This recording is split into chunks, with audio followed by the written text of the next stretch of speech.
আসসালামু আলাইকুম রহমতুল্লাহ। যে যেখান থেকে দেখছেন দেখবেন সকলের প্রতি থাকলো শুভেচ্ছা ও অভিনন্দন।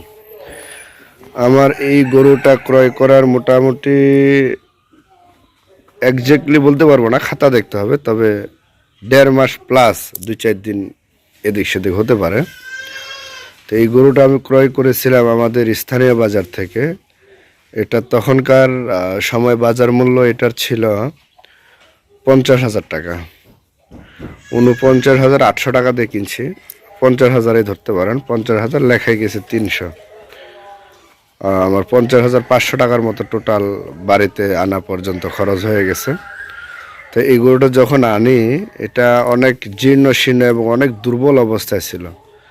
তখন ওর সারা শরীর জুড়ে সর্বোচ্চ যদি গোস্ত হয়, একবারে বেশি থেকে বেশি 50 থেকে 60 কেজি হবে গোস্ত। বর্তমান বাজারে এই গরুটার গোস্ত আশা করা যাচ্ছে আলহামদুলিল্লাহ, এখন ইনস্ট্যান্ট এখন যে অবস্থা আছে, এই গরুটার গোস্ত 3.5 মণ আশা করতেছে।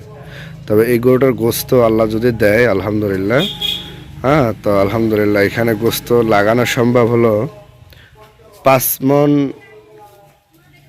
10 কেজি কম বেশি হতে পারে, 4.5 মণ, 4.5 মণ এরকম আশা করতেছে। তো এই গরুটা আরও 1 মাস খাওয়াবো। এটার পার ডে খাবার লাগে আমার গরুটার, সকালে খায় 2 কেজি দানাদার খাবার, বিকালে খায় 2 কেজি দানাদার খাবার। তাহলে 52 টাকা কেজি। আমি নিজেই খাবারটা বানাই। এই খাবারটা 210 টাকার মতো খাবার খায় পার ডে। আশা করা যাচ্ছে গরুটা আলহামদুলিল্লাহ যদি বিক্রি করি ভালো একটা রেট পাবো, এবং মোটামুটি 2.5 মাস 3 মাসের ভিতরে গরুটা আমার আশা হলো সেল প্রাইস 95 থেকে 1,05,000 টাকা আমি আশা করতেছি। তো সবাই ভালো থাকবেন, দোয়া করবেন। আসসালামু আলাইকুম রহমতুল্লাহ।